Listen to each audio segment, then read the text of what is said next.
There's an interesting hadith I'd like to discuss with you here, because there's a lot of discussion on what it means. After Thumama became Muslim, that evening they brought him food. He ate only a little bit, much less than he had eaten the previous 3 days. Let's say during those 3 days that he was as a captive, he would eat like a full plate, let's say. After he became Muslim, that evening when they brought him his dinner, he ate less. So the Muslims were surprised. What is it about Thumama that changed? He would eat a lot. Why is he eating less? So the Prophet ﷺ told them, مِمَّ تَعْجَبُونَ, why are you surprised? مِنْ رَجُلٍ أَكَلَ أَوَّلَ النَّهَارِ في معي كافر وأكل آخر النهار في معي مسلم. The Prophet is saying, why are you surprised? Earlier, he was a kafir, a disbeliever. So he had the stomach of a disbeliever. Now he has the stomach of a believer. إن الكافر يأكل في سبعة أمعاء والمسلم يأكل في معي واحد. Then the Prophet, according to these narrations attributed to him, by the way, these narrations are sahih according to Sunni standards. According to our standards, maybe there's a way to verify them.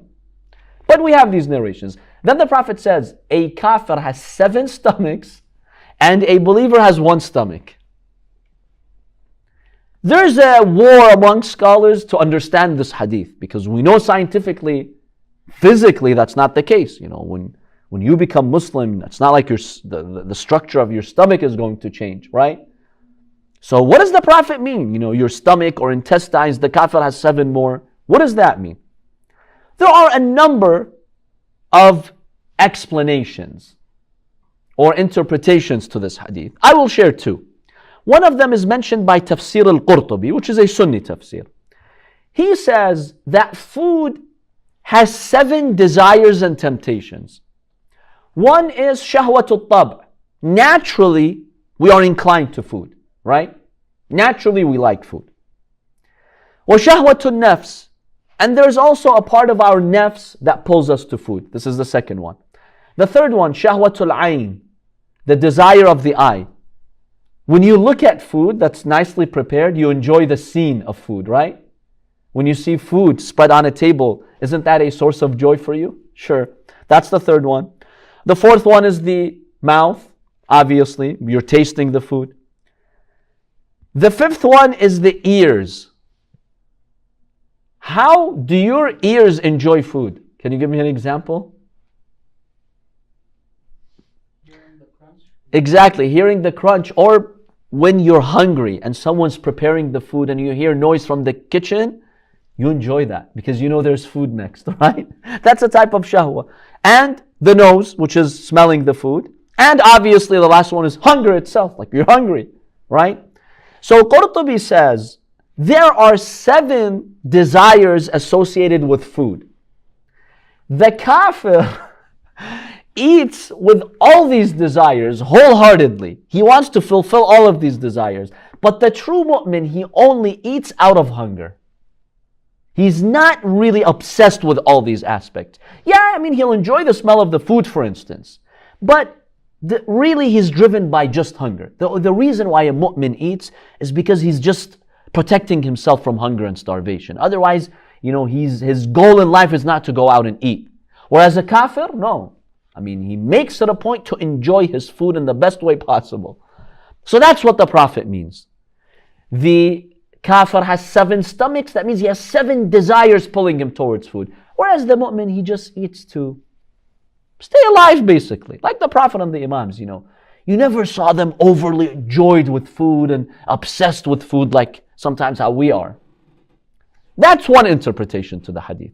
Another interpretation gets the same idea, but at a very basic level. It simply means that a mu'min is not obsessed with food in dunya. His goal is not just to fill his stomach. Whereas the kafir, it's symbolically like he has 7 stomachs. Because he's so obsessed with food. His desire is so strong. He doesn't care if the food is halal or haram. He doesn't care if the source is halal or haram. He doesn't care. He just wants to eat like an animal. That's the idea behind this hadith. Whereas the one who recognizes Allah, who has moral standards, he doesn't eat like that. So, this is one way to look at this hadith. Otherwise, we don't take it literally, obviously. And by the way, this is very true in our era. One of the biggest desires today in our society is the desire of food. See how much we spend on food. Types of food, how much we waste food. We're obsessed with food. If one day you go home and the normal meal that you're used to is not prepared, you get agitated. I see people fight with each other. Literally. I've seen husbands fight with their wives. Comes back from work, he's expecting the dinner, whatever, hot meal. And for whatever reason that day she didn't. He's agitated. He's not okay. There's so much food in the fridge. He's not going to starve, but he's not okay because he wants to come like a king and eat that delicious food. See, we worship food. I mean, look at the number of restaurants we have, right?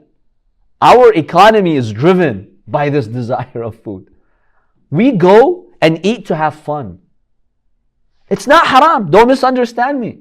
Your rizq is halal, by all means go. But sometimes it becomes excessive and obsessive. If I find myself really being driven by food, I really need to go to the best restaurants, I make it a point to eat the best foods, and if I don't, I'm agitated, there's something wrong. Allah didn't create you in this dunya for food.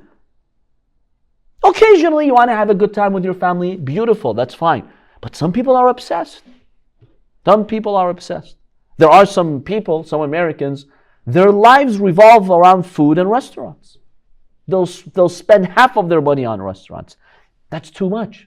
That becomes excessive. Every day I need to eat something different and something new.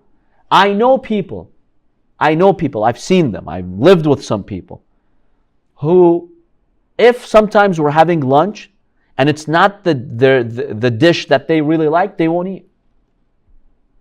I tell the person, Habibi, your mom has cooked this. Show respect. She spent time. Okay, it's not your favorite dish. No, I'm not going to eat.